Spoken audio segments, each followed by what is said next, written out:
যুবক যৌবন পাওয়ার পরে আল্লাহর থেকে কাছে হবে, দূরে কেন? আল্লাহর কাছে হবে যৌবন পাওয়ার পরে। কেননা যৌবন যেই জিনিস, এটা দুনিয়ার কোথাও পাওয়া যায় না। যাইতে পারো কলিকাতা হারবালে, কিন্তু যৌবন পাওয়া যাবে না। আমেরিকান হারবালের কাছে গেলেও যৌবন ফিরে পাওয়া যাবে না। যৌবন ভিন্ন জিনিস।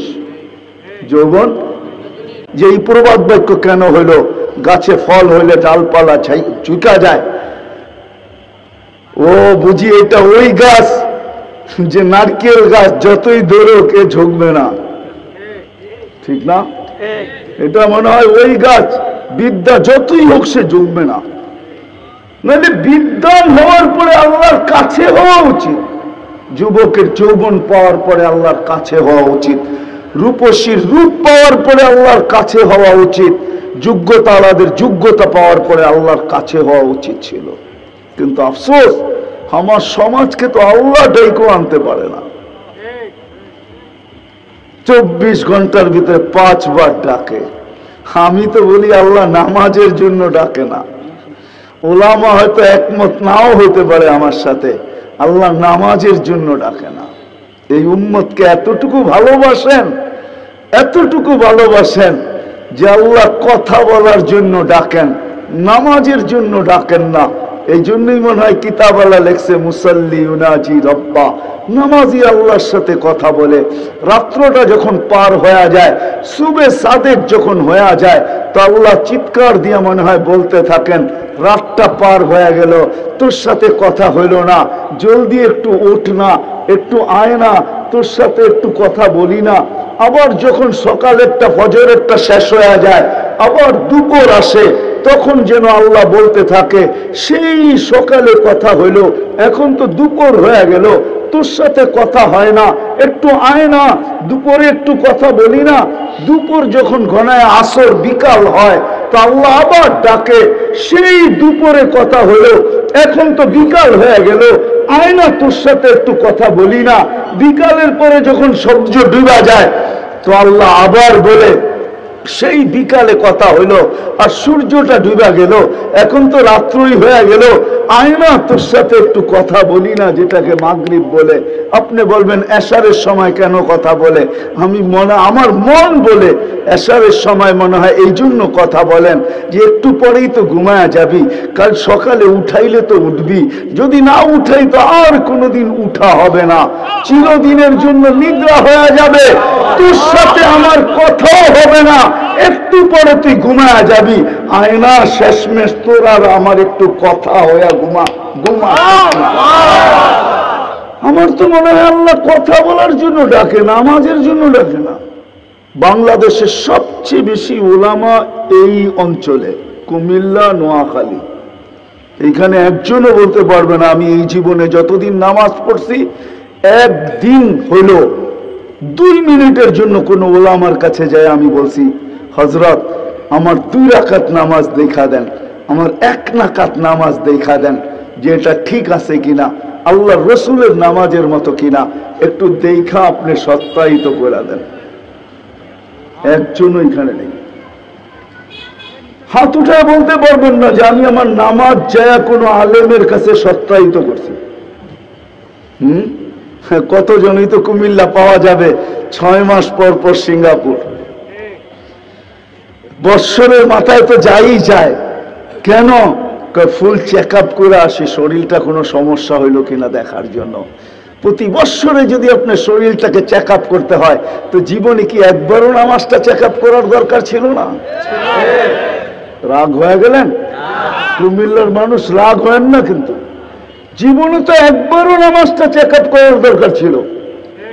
জীবনে তো একবারও আমার সূরাগুলা চেক আপ করার দরকার ছিল। জীবনে তো একবারও দুরূদ শরীফটা চেক আপ করার দরকার ছিল, যেই দুরূদ আপনাকে জান্নাতে নিয়ে যাবে। আমি দলিল দিতেছি, এই উম্মত জাহান্নামে দুজক থেকে পুলসেরাতের থেকে পড়ে গেল, ডাইরেক্ট দুজকে যাবে না। এই উম্মতে মুহাম্মাদি সাল্লাল্লাহু আলাইহি ওয়াসাল্লাম দুজকে যদি পুলসেরাতের থেকে পড়েও যায়, তো পুলসেরাত ধরে লটকায় থাকবে, চুলা থাকবে, অপেক্ষা চলতে থাকবে দুরুদ আছে কিনা। যদি দুরুদ থেকে থাকে, নবীজির উপরে পড়ছে, ওই দুরুদ থেকে থাকে, তাহলে দুরুদ আসবে, দুরুদ আসবে, দুরুদ আসবে, আর একে উঠা পুলসিরাতের উপরে দাঁড় করাবে, তারপরে দুরুদ একে পার করাবে। আপনি বড় করছেন নবীর দুরুদ এমনি, শুধু শুধু কোরআন বলে দিছে। কোরআনের এক আয়াতের উপরে আমার প্রশ্ন হয়, ডেলি শুক্রবারে আজকেও আপনাদের প্রত্যেক মসজিদের খতিবরা পড়ছে খুতবার ভিতরে, ইন্নাল্লাহা মালাইকাতাহু ইউসাল্লুনা আলান নবী ইয়া আইয়ুহাল্লাযীনা আমানু সাল্লু আলাইহি ওয়া সাল্লিমু তাসলিমা। আমার এখানে তিনটা প্রশ্ন হয়। আমার প্রশ্ন হয়, আল্লাহ আমাদেরকে দুরুদ পড়তে বলতেছেন, আমরা আর কয়দিন বাঁচবো, আর কয়দিন পড়বো? আপনার বন্ধুর উপরে তারপর দুরুদ পড়বে কে? কে কে পড়বে আপনার বন্ধুর উপরে দুরুদ? আল্লাহ বলে, বেওকুফ, তুই দেখিস না, ফেরেশতারা পড়বে। তুই চলে গেলে কি আসে যায়, ফেরেশতা পড়বে। আমি যদি আল্লাহকে প্রশ্ন করি, আল্লাহ, ফেরেশতা তো মারা যাবে, কিতাবে তো পাই মালাকুল মউতকেও মৃত্যুর কোলে ঢলে পড়তে হবে। সর্বশেষ উনি মারা যাবেন, গুনার পরে আর কেউ মারা যাবেন না। সর্বশেষ আল্লাহ জিজ্ঞাসা করবে, মান বাকিয়া, কে বাকি? তো মালাকুল মউত বলবে, আনা ওয়া আনতাল হাইয়ুল্লাযী লা তামুত, আমি বাকি আর আপনি চিরঞ্জীব, আর কেউ নাই। মৃত্যুর যাতনা যদি আমার জানা থাকতো, তাহলে কোনো মুমিন মুসলমানকে আমি এত কষ্ট দিয়ে নিয়ে আসতাম না। মৃত্যুর এত কষ্ট।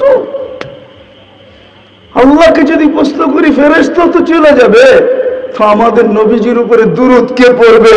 তা আল্লাহ বলে, তোর মতো বেকুব তো দেখি নাই। তুই মনে হয় কোরআন পড়িস, কোনোদিন ভাবিস না শুরুতেই তো আমার নাম, ইন্নাল্লাহা ওয়া মালাইকাতাহু, আমি আল্লাহ পড়তে থাকবো, আমি চিরঞ্জীব। বন্ধুর দুরূদ আমি কোনোদিন বন্ধ হতে দিব না, না, না, না। আমার বন্ধুর দুরূদ চলতে থাকবে। ওই দুরূদটা তো কোনোদিন টেস্ট করলাম না। রাগ হয়ে গেলেন আপনারা? আমি কুমিল্লা বেশি আসি না, একবার আসছিলাম মনে হয় আপনাদের ঈদগাহ মাঠে নাকি, একবার আসছিলাম, আর দ্বিতীয়বার আসছি শহরের। এর আগে আর আমি কখনো আসি না, এটা আমার দ্বিতীয়বারই। জানি না এটা শেষ হয় কিনা, তৃতীয়বার আসা হয় কিনা এটাও জানি না। বাঁচলে তো আসবো, রিজিক থাকলে তো আসবো।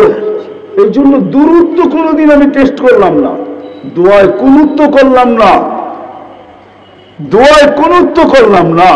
অথচ ডেলি তো আমি পড়ি, 18টা অঙ্গীকার করি আল্লাহর সাথে, 18টা দোয়ায় কুনুদে 18টা অঙ্গীকার আছে, 18টা অঙ্গীকার। কয়টা? 18টা। রাগ হয় না কিন্তু, আজ পর্যন্ত কোনো আলেমও ভাবে কিনা আমি জানি না, দোয়ায় কুনুত পড়ে আর ভাবে কিনা যে আমি আল্লাহর সাথে অঙ্গীকার করতেছি। 18টা অঙ্গীকার দোয়ায় কুনুতে, কয়টা আমি পুরা করতেছি? তো যেটা আমার বুঝানোর ছিল, যেটা বুঝাইতে চাইতেছিলাম, যে আমি তো কোনোদিন টেস্ট করি নাই, তা আমাদের নামাজই কি?